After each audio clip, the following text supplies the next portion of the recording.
Okay. Right. So here's your starter. So you can see that's a 5-mark exam question. So pause the video and have a little go. It's what we were doing yesterday. And there's the solution. That was actually better how it was, wasn't it? There you go. I'll try to go back to that.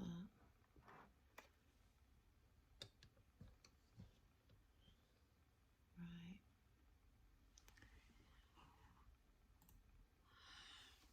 The first thing we're going to talk about today is what we mean by the order of a polynomial. The order of a polynomial is the highest power that that polynomial has. So here, the highest power is 4. It has got a squared power, and it's got a power of x to the 0 here, that constant term. But because the highest power is 4, the order of that polynomial is 4. Now, if you have a fraction that you've been asked to express in terms of partial fractions, you can only do this if the order of the numerator is less than the order of the denominator. If it isn't, you're going to have to do some sort of polynomial division before you can do that. You'll find that the order of your remainder is always less than the order of what you're dividing by. So let's have a little look. Example 1.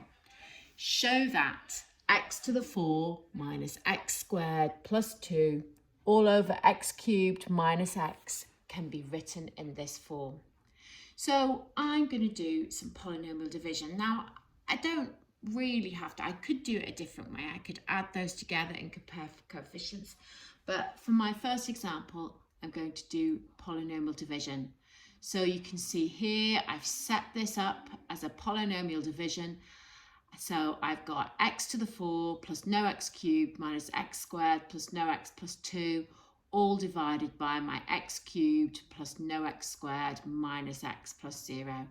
X cubed goes into x to the 4 x times, so you multiply this by x and you do your subtraction. So they all cancel, so you're ending up with 0x squared. That would have been the term that you would have then maybe got. There's nothing there, no x and a plus 2. So your remainder is literally plus 2. So you've ended up with getting that expression there. Now you could, so r is 2. So you could have done this by just adding these together over a common denominator where that denominator is 1 and then comparing coefficients. But I'll show you that method with the next example. Hence, you're now going to express this in terms of partial fractions. So what we're going to do is we're just going to leave this for a minute and then we're just going to rewrite this in terms of partial fractions. So the first thing you're going to do is you're going to factorise that denominator.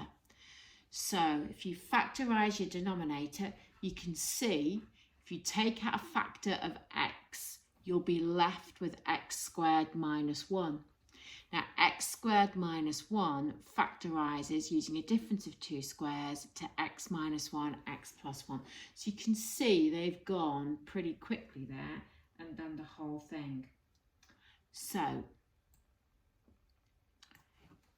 you've got linear factors on the denominator. Set that up in the method that we were using last week. And then combine over a common denominator. And once you've got equal denominators, you can then just compare the numerators. So first of all, if x is 0, so we're going to vanish this term and this term. If x is 0, you're just going to get 2 is negative 1a. So a is negative 2. If x is 1, you'll have this bracket disappearing and this bracket disappearing. So you'll get 2 is 2b.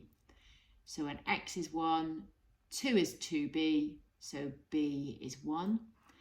And then lastly, you're going to let x equals negative 1 and it will make this term disappear and this term disappear.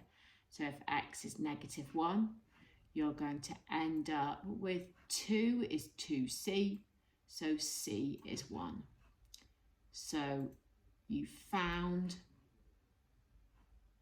your partial fractions, and then not forgetting the x that you had at the beginning. So the whole expression written in partial fractions looks like that. Example 2. Right, example 2 is from an old exam paper. So the first method we're going to use is polynomial division, and then because they've set it up a little bit like this, I'll show you how you could do it another way, and it's really up to you which method you choose. So first of all, we're going to express this in this form. Now, it's sort of telling you that you had to do polynomial division, and you can see that you did because the order of this polynomial is 2, and the order of this from that x squared will be 2. So what I've done first of all is I've done polynomial division.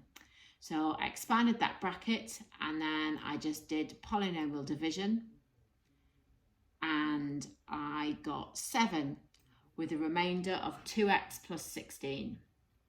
So I've written that out as 7 with my remainder over what I was dividing by. I'm then going to step aside, and I'm just going to consider my fraction and split that up into partial fractions. So hopefully this should be feeling quite straightforward to us now. I'm going to add those together over the common denominator. My denominators are now equal, so I can just compare the numerators. I'm going to let x equal -2 to make that vanish. So I end up with b as -6, and I'm going to let x equal 0. That will make that term vanish, so I'm going to end up with 16 equals 2a, so a equals 8. So what I actually did the first time was when I wrote it out, I wrote 2x plus 6, losing the 1. So I realised it hadn't worked. So you can see I've gone back and altered my solutions when I realised that I'd copied out 6 instead of 16. So just always be vigilant. So I'm then putting those back together and not forgetting the 7 that I had earlier.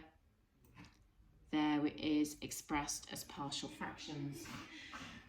However, I could have done it a different way. Because they'd set it up like this, what I could have done is I could have thought of this as p over 1 and then added those 3 fractions together and then compared coefficients. So I'll show you that method as well. You might like that, you might not.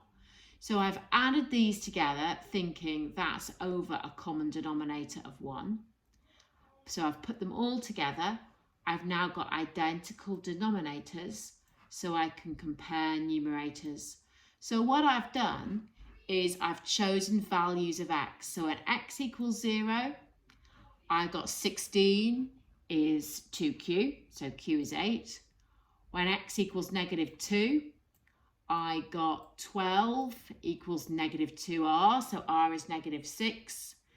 And then I thought, well, if I look at the x squared term, I've got a 7x squared here, and the only way I'll get an x squared on this right-hand side is here. So 7 is p. So I was able to do that using that method.